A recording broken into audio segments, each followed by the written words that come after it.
Welcome. It's no mistake you're here. Are you willing to consider the possibility that we may be receiving telepathic and physical messages from other realms, and have been for many years? Consider this a wake-up call to listen, an invitation to experience something that few humans will ever get to see. Crop circles. Temporary temples beautifully woven through the farm fields of southern England. Lasting only a few precious months of summer, they offer brief artistry and information, and then fade quickly away into the autumn harvest.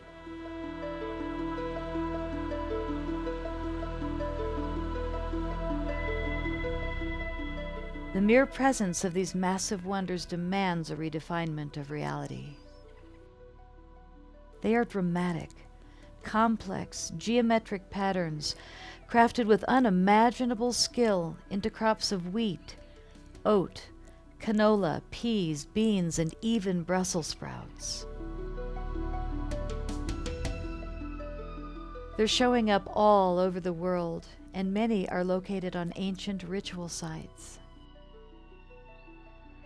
The crops are seamlessly swirled down with the grain heads swept in common directions, creating the unmistakable three-dimensional multi-layered artwork with shading. It's stunning, especially when seen from above.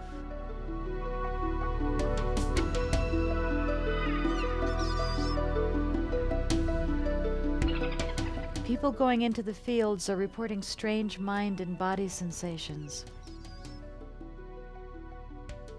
Is it possible that these are messages from cultures that don't share our written or spoken language? Could these be portals to other dimensions?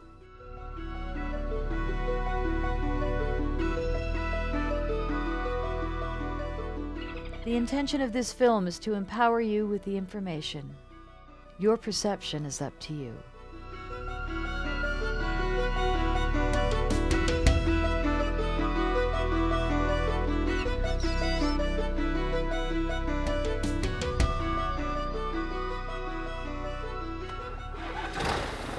In life we are grounded, but in our dreams we can fly. Go where we please, no need to land, and stop, we never try. Quiet your mind and just feel the breeze, cause in dreams we conquer mountains and land on top of the trees. Feel so free, only stopping to breathe. Every door is open, no lock and no key. Realizing I'm free, I just fly. Yeah, I just fly.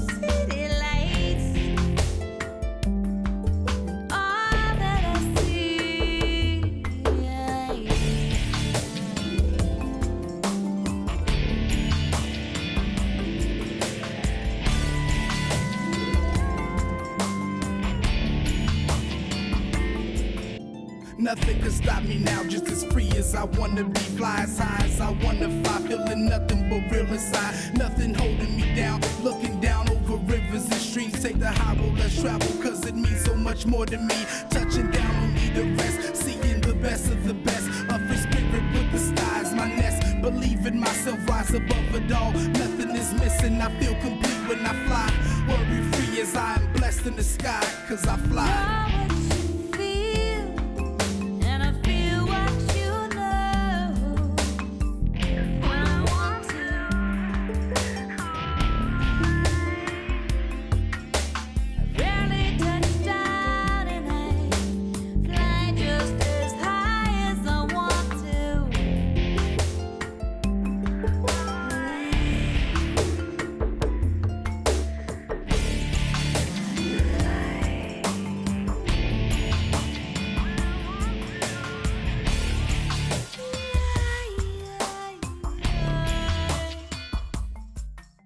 about 4 or 5 years ago, I was flying with an American crop circle researcher, and we were on our way to a formation out just beyond Pusey, just that way, about sort of 10 miles or so. And I normally look around at fields when I'm on the way to a crop circle, or anywhere else for that matter, to check to make sure that there's always somewhere to land should we have a problem with the aircraft, or if we run low on fuel or something like that. And so I was looking around at the fields and making a mental note. And we flew a strict path and then came back on a reciprocal, so we were directly over our outbound journey, flying over the same fields. Middle of the day. Middle of the day, I think it was July, and the journey outbound and inbound took no more than 15 minutes, and on the way back, in one of the fields that I know was completely empty, there was crop circle. And did you see any people, any tractors, anything that could be a human circle maker? Nope, no, didn't see any people, no cars, there were no roads near it, and it was very strange. Was it a beautiful formation or something quite simple? I wouldn't say it was an awfully complicated formation. It was a series of circles, but in order for someone to make that in 15 minutes, and I didn't even see them, so I can't explain that. There was one incident where I did see a white light. It was over the Salisbury Plain Danger Area, which is an active firing range, and we do get a lot of bright yellow sodium flares that are launched off into the sky and float down. They're just parachutes and they float down. But this one didn't. It just stayed there, very bright, white, and I was with a student at the time. We were both watching it, and we started flying towards it, although we're quite a long way from it, probably 8-9 miles from it. And as we flew towards it, it just, in the blink of an eye, faster than I could say, just started to go upwards, and then it just, like, faster than you could even see, and it was just gone.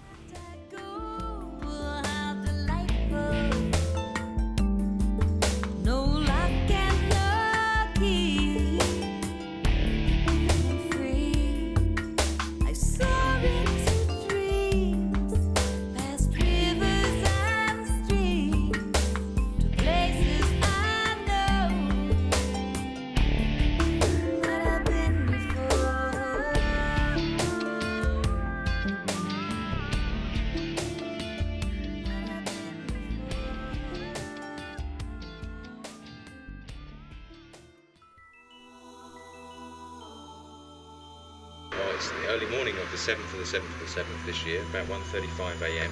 My friend Paula and I arrived at the top of Knapp Hill. And then around 3:13, I'm told from the timing on the tape that we all experienced a big white flash in the sky. At this point of the evening, about 3:20, it's the darkest point of the night, and as the sky was sort of really laden with clouds, there's absolutely nothing. It was a pitch black field, and there was nothing to be seen down below. But at about 20 to 4, some light was creeping in then from the east with the sun coming up, and we began to see a shadow, or what appeared to be shadows on the field.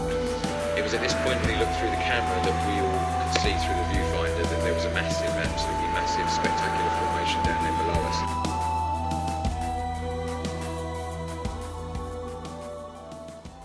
This event we had a couple of weeks ago over at Eastfield down here at Alton Barnes, okay, we got 150 circles appearing in 100 minutes. Okay, we got videotape running through the whole night with image intensifiers and infrared cameras, the whole thing. Okay, we got what amount, credible witnesses, 3 people on the hill watching that field the whole night, with the field watch with the cameras all night. We got a short window of when those 150 circles must have appeared. 100 minutes, it's a physical impossibility, it's a logistical impossibility. This was presented to the media. The local papers done a couple of very good articles. The national media completely blanked it. I believe they blanked it because they cannot explain it, and they do not want to present mysteries to people which they can't explain because it will generate a lot of interest.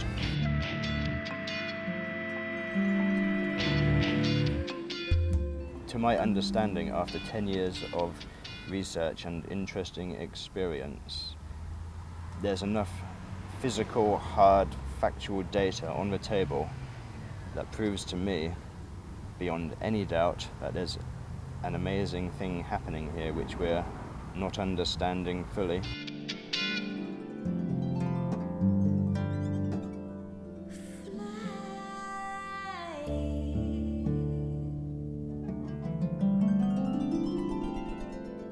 When we subsequently looked at the formation, it was actually very interesting. Up until this time, there's been no credible evidence to suggest that that formation was anything but the result of some kind of paranormal event.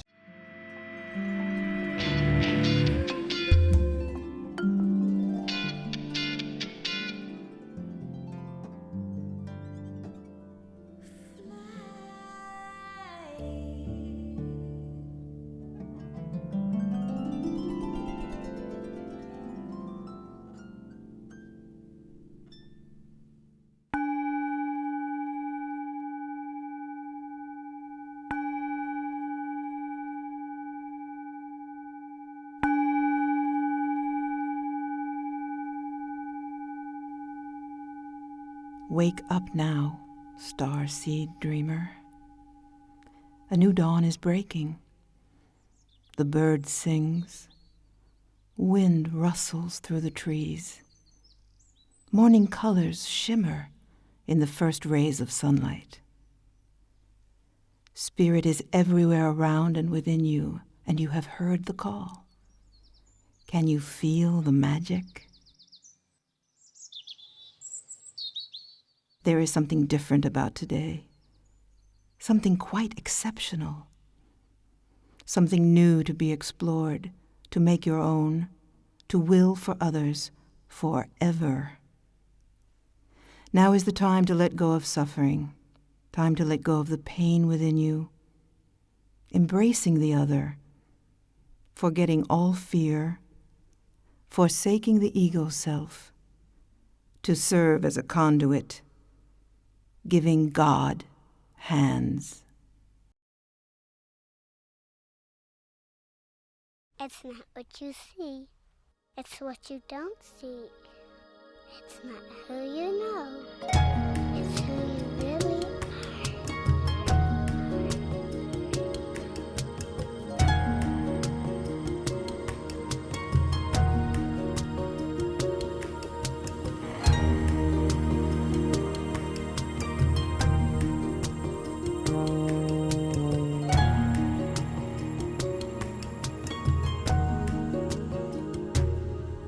She's an angel with a bended wing.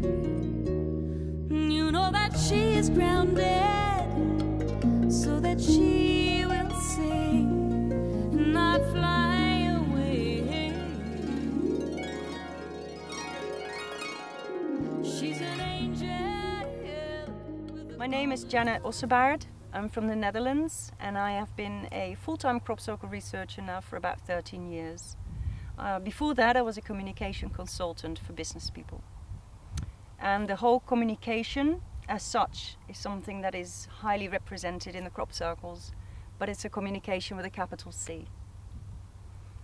And one of my most spectacular moments over the last 13 years was a close encounter with a ball of light, and I've had several now.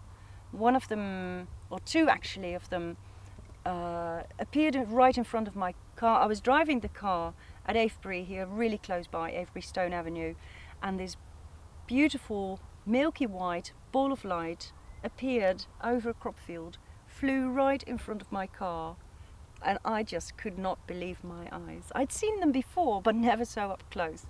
And then I decided, okay, something's happening here. There's obviously a very, very strong presence. I'm going to do a night watch. This was about 11 o'clock at night.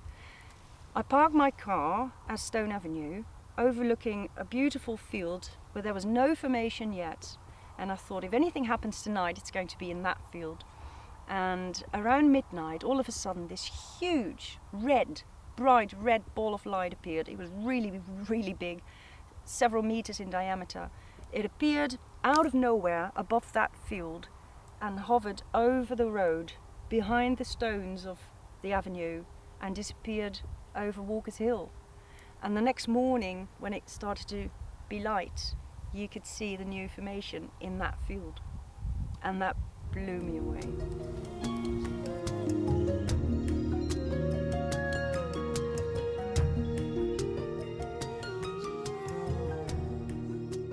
I came here in England to the crop circles in 1995 with a mathematical background. So when I saw these patterns, I thought, I have to study this. Something is going on here. They really intrigue me and they really touch me from the inside and from the outside at the same time.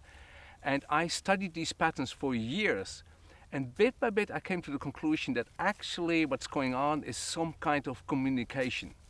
It's a communication on different levels, on a level that I can understand. I can look at them and think, wow, that's beautiful, and that's even more beautiful. But there's also this other level that's much deeper, that on the subconscious level touched me and everybody, I think, that looked at these crop circles. And it was not until I think 2005 that I realized, even after I'd written a book about all this, that perhaps this is just radio broadcasting. So we all think we can speak to these circles, but the only thing we do is actually listening. So we can only do a one-way communication. And I didn't like that idea at all. I didn't like the fact that this could be just a one-way communication. It talks to us, we cannot talk back. I've tried to shout into radios, it never helped. And so I decided with a group of people to actually do an experiment. I was not the first one, I've not been the first one doing this experiment, but to try to talk back to it. Actually to tell the phenomenon, tell me something that I ask you to tell me. Give me a sign, in short. So we did that, and we sat down with a group of people in a pub, had a good fun, lots of good wine, and it was just a brief occasion actually. We just looked at the field to the opposite side of the road and decided to use a shape that I had photographed that day in a church. So that it was a known shape for that church. It was known to humanity, but it had never appeared in a crop circle. We used that, we looked at the shape for perhaps a minute, 2 minutes, we talked about it, and we forgot about it. And it's 2 days later that that shape actually came in the field, and that really blew me away. That it's not only a communication that goes one way, but somehow we can talk back to it.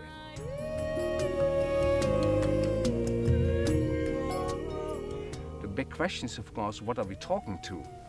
And in a way, I think in the end that we are actually talking to ourselves. We are actually communicating to another aspect of ourselves, helping ourselves to a new step in our own evolution. But it's this event that really, really convinced me that something really big is going on here.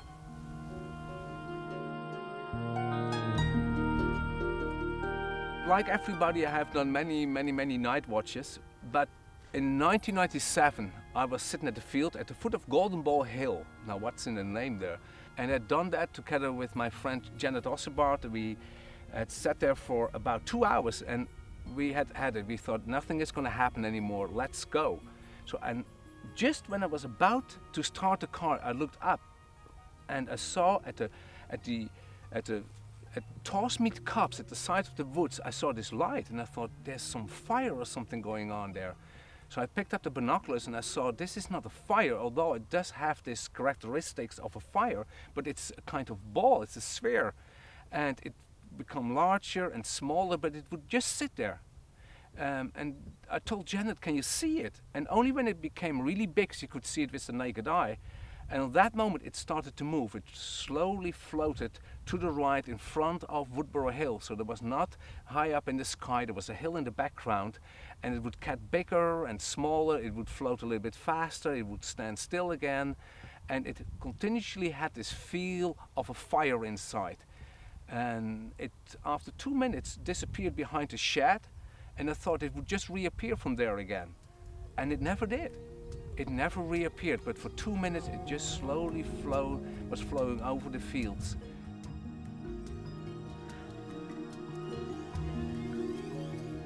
In 1995, I was doing my first night watch on top of Knapp Hill, Alton Barnes, and I was there with Bert Janssen, and we had decided to take turns. So I was sitting in this little chair overlooking the valley of the Eastfield and everything. It was a really beautiful night, and Bert was actually sleeping in his sleeping bag there.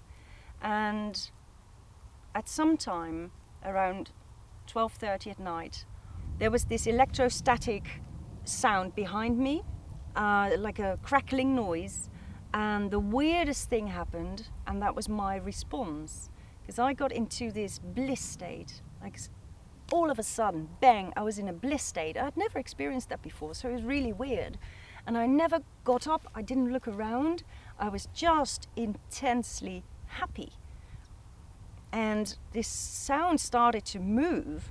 It moved towards me, in front of me, and as I was looking directly into the sound, there was nothing there, there was nothing to be seen. I couldn't see any object or entity or shape, but the sound was very particularly there. And there was this intense sensation of contact. And I was just sitting there in total bliss with a smile from ear to ear. And there was a telepathic communication started flowing. And one of the things I very vividly remember is that they were saying over and over again, "Welcome, we are so glad you're here. We are so happy you have finally arrived. You are finally there." And they did it over and over again. And later, of course, you think, was it me sending that out or was I receiving that? I don't know, but it was so intensely there, and it was like a tape that was played over and over again. So there was something there, I couldn't see it. I guess it was because I wasn't ready to see it. This was back in '95 and I was so green, and it would probably have freaked me out. But that contact sensation and that state of utter bliss, I of course never forgot. And that's one of the reasons why I keep coming back, because you simply want more. It is so divine, it is so intense and so lovely. It was this wave of unconditional love that washed over me and through me, and it was just spectacular. Well, the next morning we walked down, and at the foot of Knapp Hill was this beautiful fresh grass circle, just a small one like this wide, and it was fresh. We'd seen that verge before we went up. There were 2 small circles there. There was nothing else. We'd filmed them and looked very thoroughly, and we came down and there was a 3rd one, and it was meticulous and extremely energetic. You could feel it. It was very, very present. And of course, for me, that was a direct link between this contact, these entities, whoever they were, because I never saw a thing, who made this contact with me and who welcomed me, and the grass circle in the morning.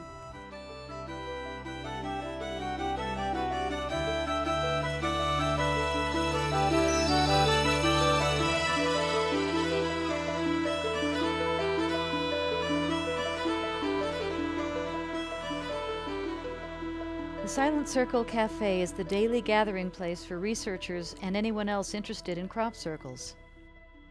Information on new crop circle formations is reported immediately and mapped out at the cafe. I enjoyed spending time with the owner, Charles Mallet. In 1999, over at Milk Hill, that's what, 5, 6, 7 miles behind us. Interesting formation. It's very interesting and noteworthy to mention the conditions in a field of oilseed rape. I mean, the plants were this high, you know, so you can walk into the field and it's like Alice in Wonderland, and it's a tangle, you know. The idea of constructing some kind of coherent pattern in there is almost beyond my comprehension. I can barely walk through one of those fields without getting lost, you know, because you just can't, you know, you just can't see where you're going. You're just walking in a tangled mess of plants. So every single plant was very neatly bent in a kind of a seamless bend with no kinking or breaking or damage. So all of the plants just above the ground were bent over and growing horizontal along the ground. So immediately it was pretty apparent that this was a genuine formation. So I made my way into the formation before dark because it would be impossible to find it in the dark. But about midnight there something really strange happened, and it wasn't the physical appearance of anything. It was just a feeling. For instance, 5 minutes earlier, I could hear the cars on the road, which were maybe a quarter mile in front of me. I could just, the general environment, you know, the animals, the wildlife, it was sort of, you know, there was a background din of evening noises. Around about midnight, this whole background din went away, it disappeared. It was like, suddenly I could not hear or perceive any kind of crickets or mice or cars on the roads or people on the hills, anything. I looked down, and all of a sudden, right in front of me and just behind this standing clump of plants, this orb just appears from nothing. It just kind of like fades in over a second, much like kind of like tuning a radio into another station where it just, you know, you cue it in. Anyway, it was there, but it very odd that all it done was appear, hang there, and 2 minutes later, maybe a bit less, it faded out in the same way that it had appeared, and that was it. Then this, you know, a couple of minutes later, this whole kind of feeling of being enclosed in some kind of envelope just faded to nothing. All the environmental sounds reappeared, and it was like something had been lifted. But during the entire event, there was nothing what I perceived as interaction or communication at all. It was a fairly objective experience. A really interesting facet of that is, you know, I've been out in these fields and in these circles for years, you know, and always have my camera ready, hanging around my neck, cued, ready to shoot. And it did not occur to me for a second to pick up my camera in those 1 or 2 minutes of this thing in front of me, and I've been looking for this for years. I'm sat there like a kind of lemon not using my camera. It does seem to have been a genuine experience which I have not been able to explain to this day. It's not what you see, it's what you don't see. It's not who you know, it's who you really are. It's who you really are. It's who you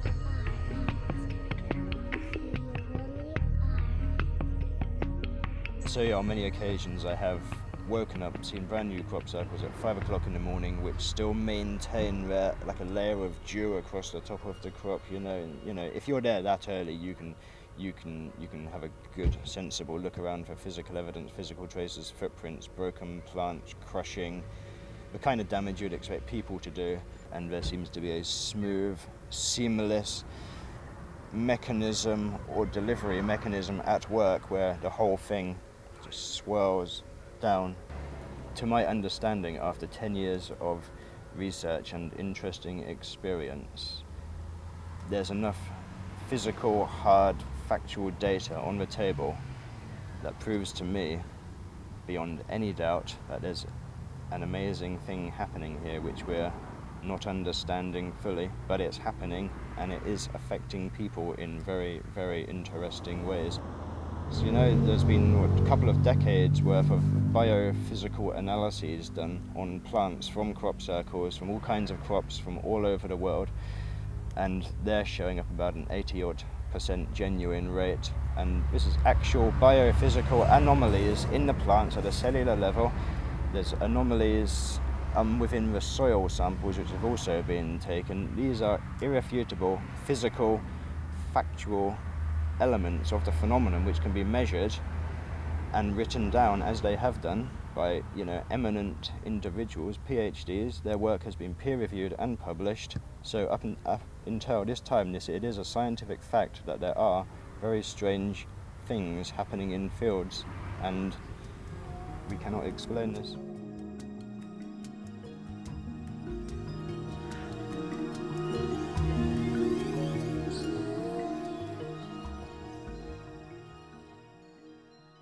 Well, for me, this phenomenon has been part of a continuity, because I started out in life as a 1960s Liverpool hippie, and then I had a major close encounter when I was 22 in the 1970s.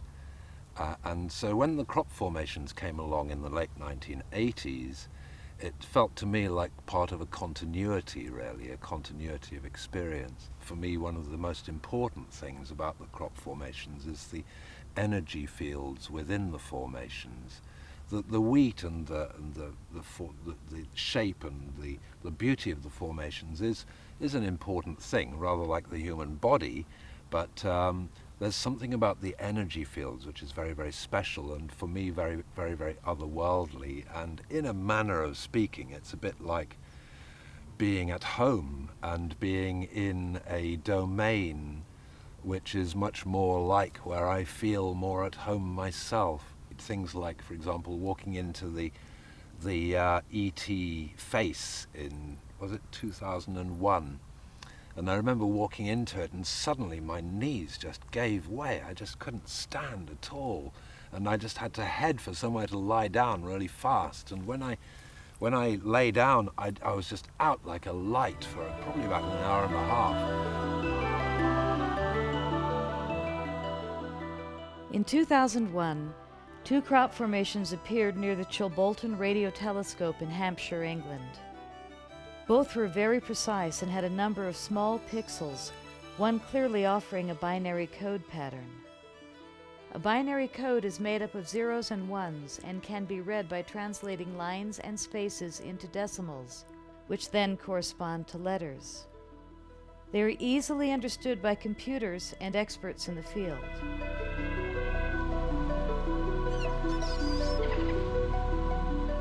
One of the formations looked like an eerie human face. The other is one of the most controversial crop circles ever, because it closely resembles a transmission that was sent into deep space in 1974. The transmission was federally funded by a government agency called SETI, or Search for Extraterrestrial Intelligence. The content of the message was designed by Carl Sagan and Frank Drake. It provided basic information about human life on Earth, such as which planet we live on, what we generally look like, how tall we are, our population, the kind of telescope we used, the chemical building blocks of our genetics, and the spiral structure of our DNA. It was broadcast with 1 trillion watts from the world's largest radio telescope, called the Arecibo Tower in Puerto Rico. The message was beamed into space toward a star cluster called M13, which is 23,000 light-years away and consisted of 300,000 stars. The Chilbolton formation made crop circle history when it seemed to be a direct response to the message sent in 1974, but it returned with some distinct changes in the binary pattern. Their response seemed to show smaller bodies with larger heads. It showed a different alignment of the planets. Their response also differed by mentioning the crystalline structure of silicon. This could be one of the most significant indicators of two-way ET contact yet. The following year, England received another amazing double formation in a field, the alien face and the disk. It was similar to Chilbolton having a binary code formation and a face, plus they were both located near radio broadcasting masts. The circular grid contained a binary data sequence. It was read by experts and deciphered as this: beware the bearers of false gifts and their broken promises. Much pain, but still time. There is good out there. We oppose deception. Conduit closing. I feel a very, very strong presence here. I feel watched. I feel clocked and logged and censused in a way. I feel read off. I feel, like Bert was saying, I feel as if it is possible to talk back. Particularly, the main thing, I think, is by simply responding positively to what the circle makers are presenting to us. And we can certainly think in terms of symbols and archetypes and this kind of thing. But in the end, we're talking on a wordless level, which is next door to silence, but it's not exactly. And there's this funny business as well, and that is they know and understand us well, and they are somehow of us, although my personal perception is that they're very otherworldly too. But perhaps we are as well, Personally, I feel that we're all visitors on this planet, and perhaps one of the meanings of these is to tune us back into that and to help us remember what we're here for, why we came, and perhaps also what we need to do before we're complete on this mission. Britain is such a multi-layer historic environment. People in the millennia before us have located sacred sites, stone circles, dolmens, mounds, churches, crosses, and these kinds of things on natural sacred sites which are connected up with hills and other natural features. And so basically you can track them out on the map. And it just so happens that they can be arranged in exact straight lines, and strictly speaking a ley alignment is 4 such sites which are exactly on a straight line with one another. And around places like Glastonbury and around Avebury and Stonehenge and certain other parts of Britain, this is quite dense, this kind of network. But it is certainly possible to track these alignments, and I've made a map of Glastonbury and 25 miles around it to show those. And no surprise that a lot of the crop circles are sitting right on those ley lines. Yes, or close to them, or there are distinct relationships with ancient sites. I mean, this particular formation here is just half a mile, just under a kilometre away from Avebury Stone Circle, which is the largest stone circle in the world. And so what more association can you get than that? There have been others straight outside Stonehenge, for example. The most visited crop circle in the world was just over the road from Stonehenge.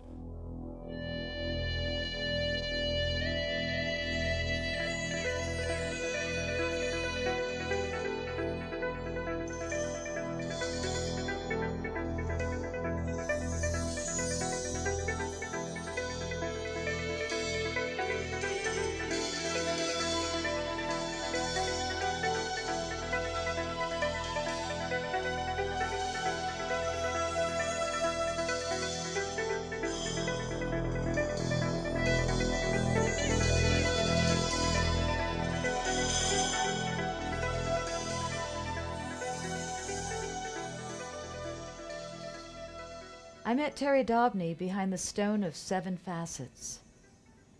He introduced himself as the Archdruid of Avebury, keeper of the stones.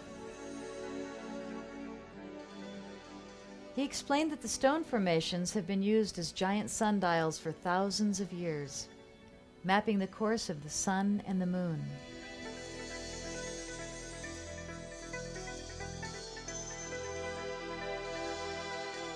He said they used shadow casting for ancient solar and lunar time prediction, meaning that the time was red as the sun came over the stones, casting shadows and light.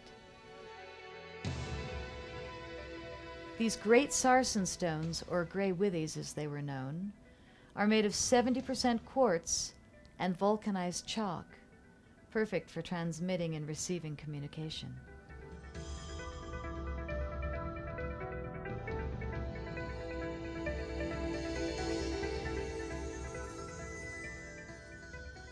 The Avebury Sarsens came from Fryfield Down, 4 miles due east of Avebury. Terry explained that the stones were moved by creating a smooth slipway canal using the massive oak trees, wet chalk, and water on a cold winter's night. He said that with sticks, twine, and leverage, 100 men could slide a 40 to 60 ton stone through this frozen avenue. The Avebury Stone Circle boasts 101 stones around the outer edge, with 33 large stones and an obelisk making up the south sun circle. 12 smaller stones create the astrological star sign circle. Then there's also a moon circle with 28 large stones, and all are buried deep into the ground.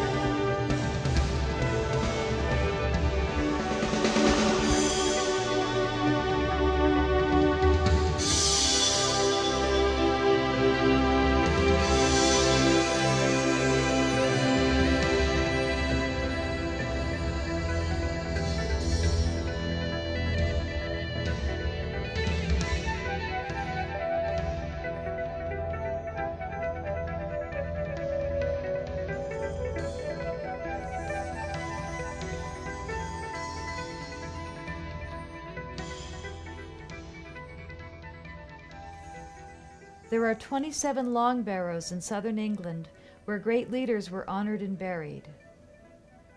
They are still considered to be memory banks, housing sacred skulls that hold the knowledge of revered ancestors. These skulls are brought out for specific ceremonies when that knowledge is needed. Silbury Hill was built as an effigy to the element of water and has been used as a living barometer offering accurate long-term weather predictions for thousands of years. Shamans seek knowledge here for answers to unanswerable questions. Silver Hill is presently being restored after numerous attempts by people seeking treasures who came up empty.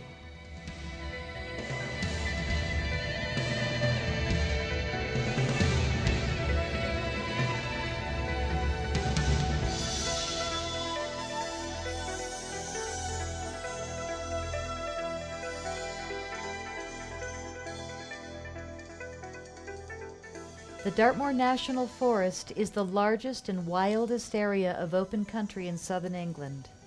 Animals roam freely.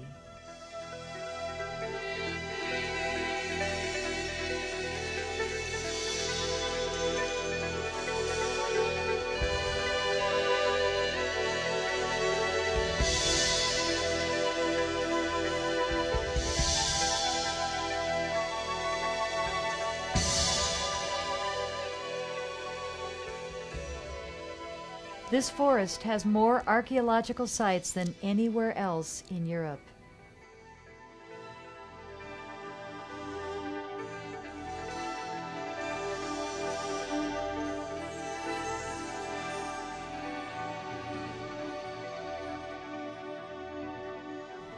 It is believed Stonehenge was built 4,300 years ago, and the Avebury Stone Circle happened 700 years later.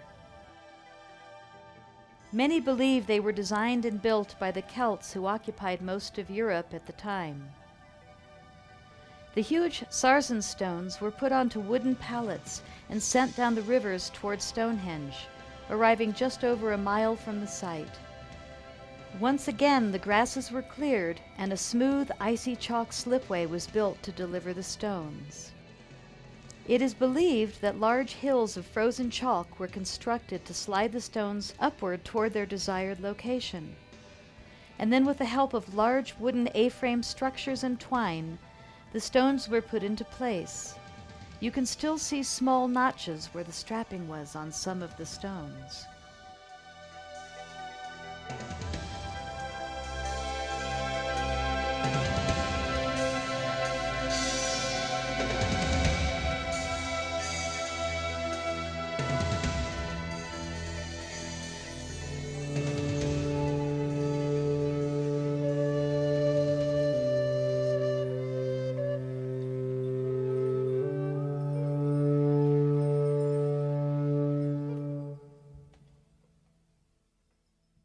My nation is Nayukongska. We are known as the children of the middle waters. These formations, these glyphs that are appearing in these fields very much interrelate to my traditions very directly and have had for 5,000-6,000 years, some of these. But these symbols have a way of bringing all people together as one. And in my way, we call that the way of the ectomy, or the way of the sacred spider, that all things are tied together. Through its web, it explains that everything in the universe is connected. All people, all things, we're all related. And related to the tree nation people, the earth nation people, the cloud nation people, the Makpia. These symbols come back and explain these things again one more time. So they're important to us, and we understand those elements of spirit and truth of the universe. So hope.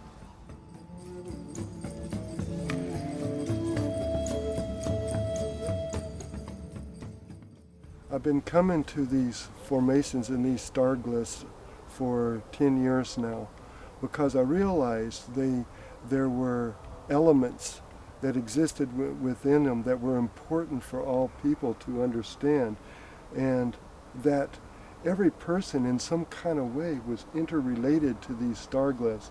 And I felt like whoever come and visited these star glyphs had a connection, a sacred way to it that had called them to come and be a part. And along this journey, I've been gifted some very special symbols that go back as far as the Egyptian way of thought, and some beautiful things that way that are very unique and exceptional that I believe haven't even existed within the libraries of Earth before. One of the things that I think I like the most when I come out here and I see the most is that these star glyphs have a way of opening the doors so that when people go and visit them, they open up their universe and allow the elements of the earth and the sky to enter into their being in a sacred manner, in a sacred way that otherwise might not have ever existed. So ho. I went into the Silent Circle Cafe one day, and it was a day when a couple new circles had shown up in the fields. So he and I and Nick hopped in my car, and we had a great, great day together. The first circle we went to was absolutely beautiful. Magical times. Magical times. Mm-hmm. Yep. It was this burial that had these circles coming off it, and every single circle had an exceptional centerpiece. They were woven and braided and twisted, and we were some of the early people in, so it was absolutely stunning. Every bit of it was just like a work of art. I think it was my favorite circle I've seen.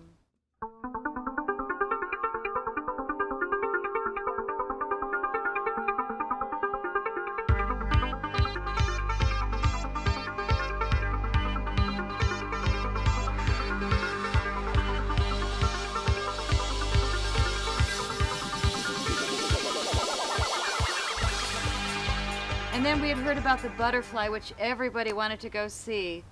And we also knew that we were told that the farmer no longer wants people coming in the field.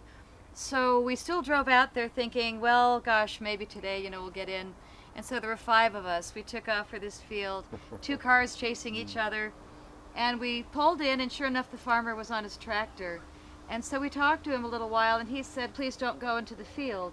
So the 5 of us stood there in awe because we could see this unbelievable formation, the butterfly. And we couldn't do a thing about it because we knew that we had been asked not to go in the field. So we stood there on the hillside looking at it, and it was absolutely beautiful from where we were, but we gave up going in it.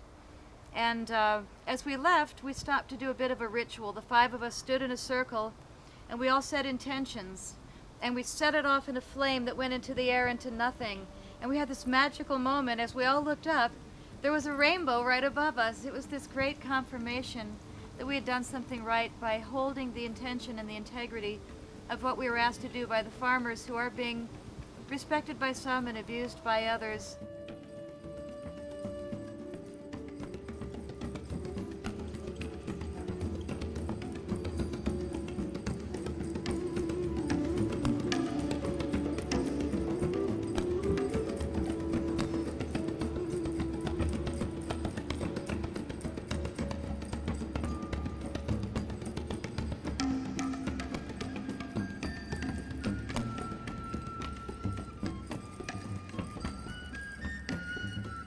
Cloud said something very profound to me the other day about the reason that it might still be there.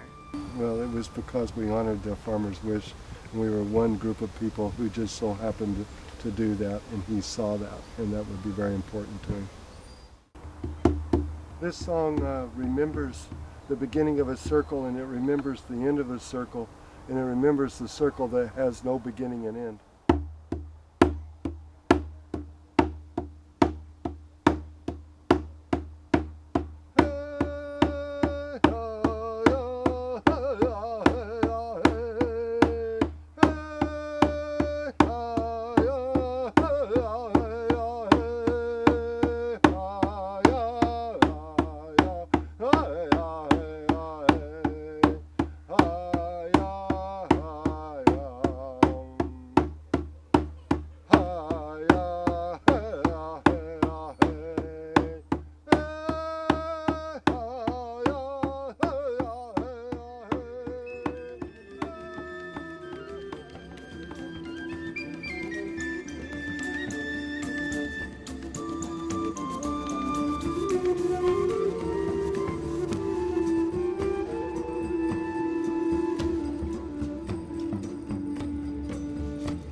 from our seated position inside this crop formation, we saw appear in the distance about half a mile from our location a bright orange orb of light hanging just above a tree. A couple of minutes later, a second one appeared, a red one.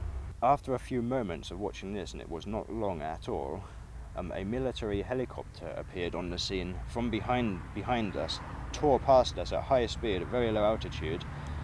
This is a heavy military helicopter heading directly for where these lights were at these trees, and as it arrived on the scene, we watched the helicopter with all its flashing lights heading for these two lights. As it got there, these two lights blinked out immediately and reappeared in the landscape about 7 miles away over Westwoods, which is near Lockeridge, Marlborough. And the helicopter was just literally spinning on the spot. He obviously didn't know what was going on, and 1 or 2 minutes later the helicopter took off, disappeared again the same way it came, and these two lights blinked out and re-emerged where they had been prior to the arrival of the helicopter. There seems to be an element of the British government, the British military, somewhere they're paying attention. They know, I believe, that we know that something really strange is going on. I don't think they really probably know much more than we do, but I do believe that they are watching this subject. They know that it's happening. They know that they cannot do anything about it. Hence the media suppresses it, because that's then if they can't explain it, they're not going to promote it as a genuine phenomenon. It's much easier to say, we've got these two old men that, say they've done it all, so you can go back to sleep and you can watch some TV. It's a glorious day here in Wiltshire, England. As you look out upon the soft, sensual contours of Mother Earth, it's easy to understand why this ancient land has inspired so many great musical works. Below us, the fields are aglow with colour, and just beyond that, the white horse emblazoned on the hill. And beyond that, Oldbury Castle, an old Iron Age fort that stood there for hundreds of years. So too, the ancient stone circles down in Avebury. This land is filled with mystery and wonder, ancient knowledge and wisdom, and magic permeates the air. The birds bring forth their song as a gentle breeze pervades your senses. This is a perfect day to celebrate the sun and to honour the earth.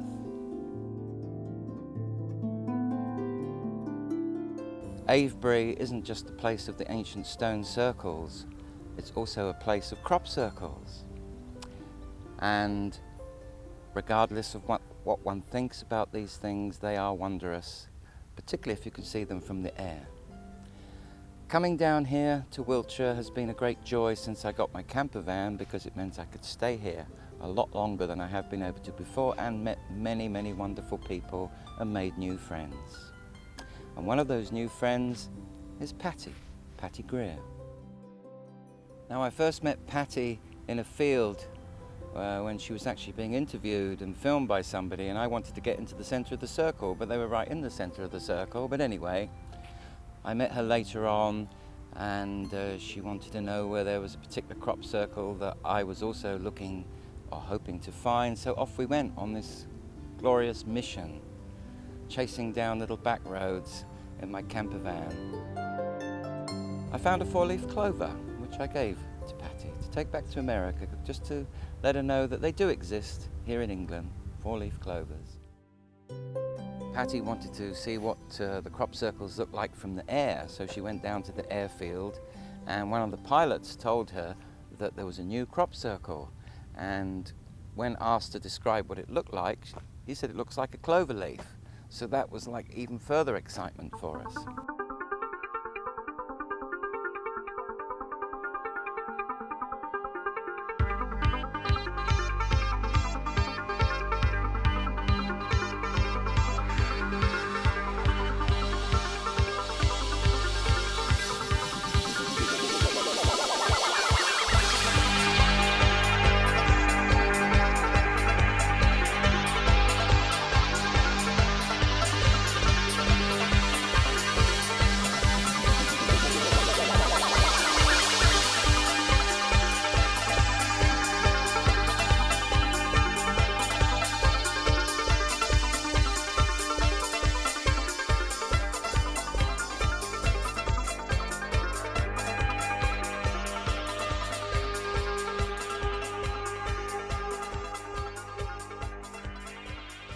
Whatever your view of crop circles are, just being here in this particular part of the world because of its ancient connection with the ancient stones just changes the way that you feel, particularly about yourself.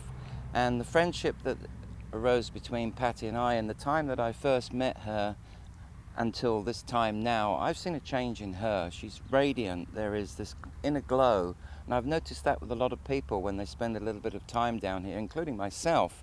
It shifts something in you. It's something you need to experience, regardless of what you think about the crop circles and who made them or whatever. The experience is your experience, and therefore it's your own personal valid experience. The idea that these could be made by interdimensional beings, extraterrestrial beings, or higher intelligence. It might even be the consciousness of the Earth, because the Earth is a living being and is conscious. So in that way, you could view this as we are awakening and becoming aware and more aware that consciousness is everywhere. But also, we play a part in that as well. That's why many of the symbols that the crops take are actually recognized from a scientific perspective as a geometry, and most of that geometry specifically relates, but I just love wandering through these fields. It's drawing people to ancient knowledge and wisdom, which they might not necessarily pick up on a conscious level, but they're certainly going to pick it up on some level.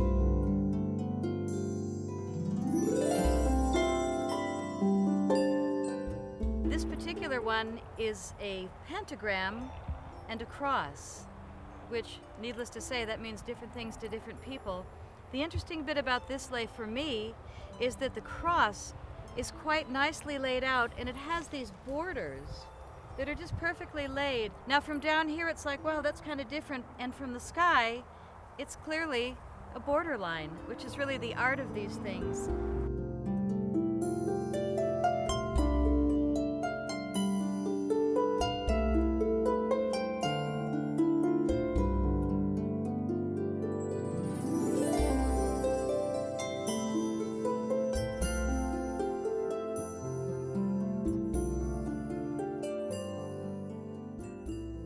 These are bent nodes.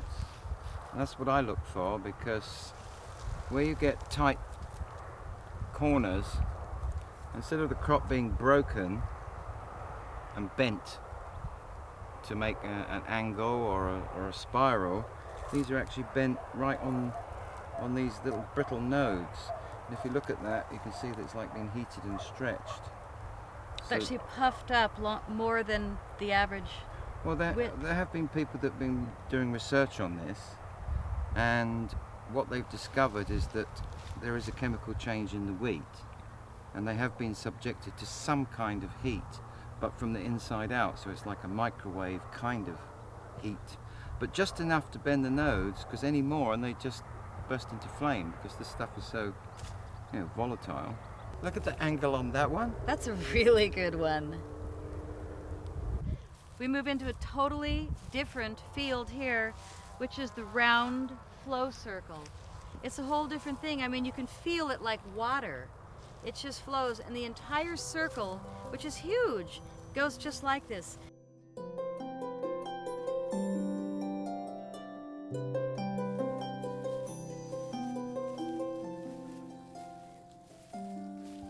So now we're at the beginning of the pentagram. Again, one more change of energy, one more change of flow. It's no longer like the waterway, it becomes more of a cross path, and it's a full star or pentagram that you can actually walk the pattern of the star. It's flawlessly laid out, and you can see that it's like the waves kind of wash up onto the sides, not like anywhere else in the circle.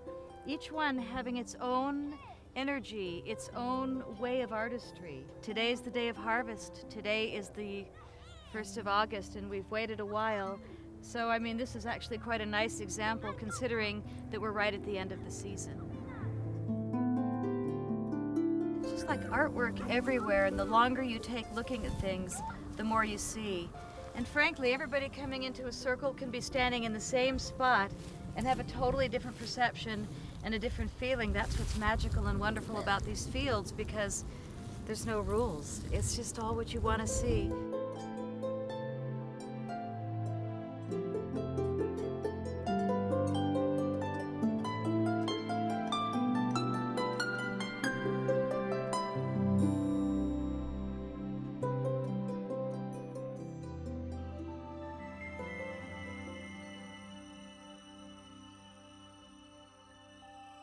We have victoriously passed through the shift of the ages, and previously unknown frequencies of divine consciousness from our Father, Mother, God are now pouring into the mental stratum of Earth.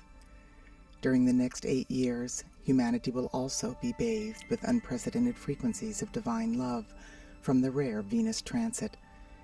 These extraordinary celestial events are providing all of us with an opportunity to transform our lives.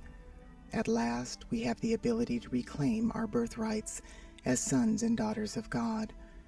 With unified hearts, we can fulfill our purpose and reason for being and manifest the perfection of heaven on earth. Incredible activities of light have taken place that have actually changed the course of history and cleared the way for humanity to finally perceive the truth.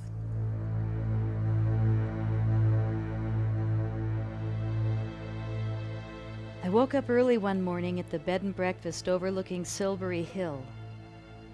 It was a glorious pink sunrise, so I grabbed my camera and began to shoot.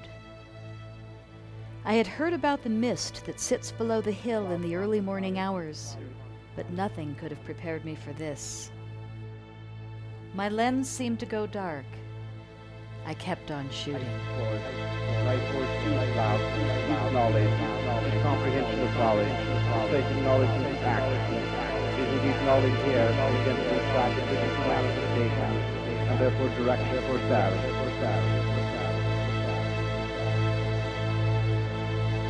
All things are positive, even as in your concept term of negative. Therefore indeed all things are, therefore since all is, it is worthy.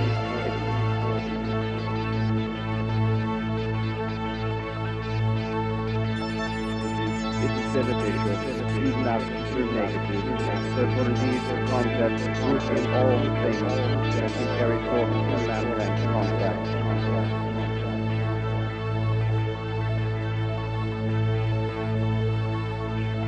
Here's go beyond that normal everyday understanding. Indeed, that means the term here, belief concepts are indeed all things are equal, not all man equal, all things be equal, all things be here of that original, therefore all is equal, or that constructiveness is found. Therefore indeed, that is so broad here to that of mind, change, alteration, that is your term, peace in your concept, express, peace exists in that of a format of love. No, there is that not here, a difference in that of man, only in the culture.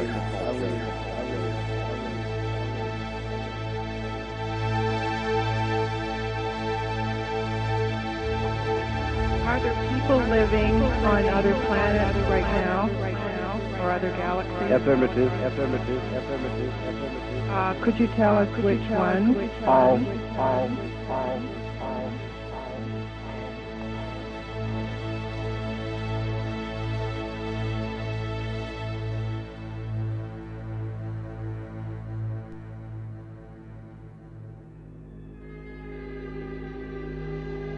I can't remember when I've not been interested in the entities and non-physical bodies.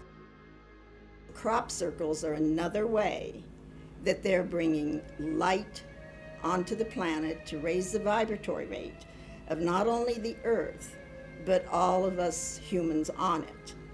And wherever light shifts down or up, ignorance and darkness disappear.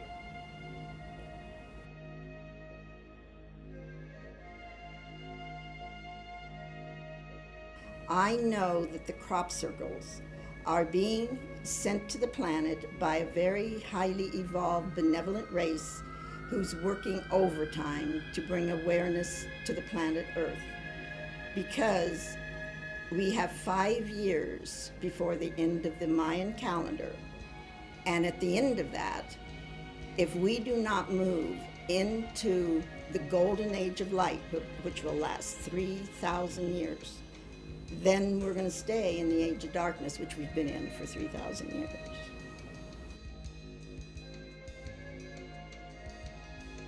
We're electromagnetic beings. Everything is energy. And therefore, the more energy and light comes, the higher the vibration.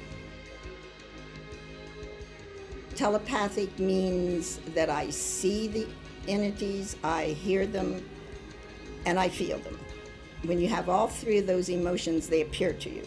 Here's this show of orbs in every color you could imagine, dancing, going, weaving. And if someone said, look at the orange, it had immediately changed to another color. If they said, look at the blue, it had changed to that. And that's their way of saying, we're unlimited. We have no limitations. Because when we label things, as we do on Earth, we put it in a box. So they're with us and we're with them whenever we choose to be. It is believed that they are the makers of the crop circles, because researchers have seen them hovering over the fields for years. They are known as orbs of light and are considered to be multidimensional beings. Some believe that they are being used by interplanetary life forms to view life on Earth and other planets, similar to looking through a window. Others believe that they are merely lost, departed souls.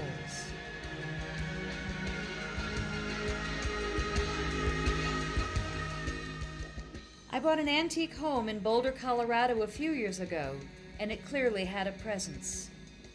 I later learned that a woman had died in the home 40 years prior. I took photos of the renovation and had not fully realized what I was dealing with until making this film. Once the old walls were torn down, the orbs came out in force. They were everywhere.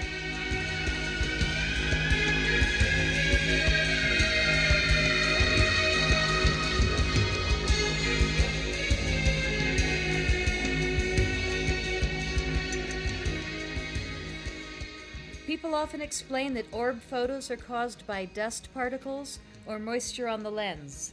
Many times that is the case, but not here. At nighttime, Wiltshire is host of a group of individuals who keep a close eye on the nightly fields and the dark sky. These night watchers are after but one thing: the anomalous lights that appear and vanish mysteriously, that seem to be part of the landscape or the sky. August the 11th, 1996. John Whaley comes rushing in the barge inn, the central meeting point of crop circle researchers at Alton Barnes. He has an unbelievable story to tell. He had spent the night doing a night watch on top of Oliver's castle. It was a cold and wet night, and nothing happened.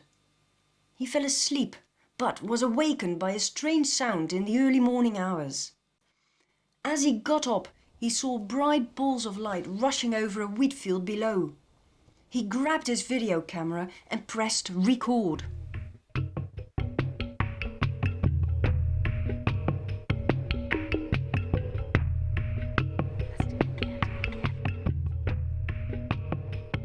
It's not what you see, it's what you don't see. It's not who you know, it's who you really are. It's who you really are. It's who you really are. It's who you really are.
Wake up now, star-seeing dreamer.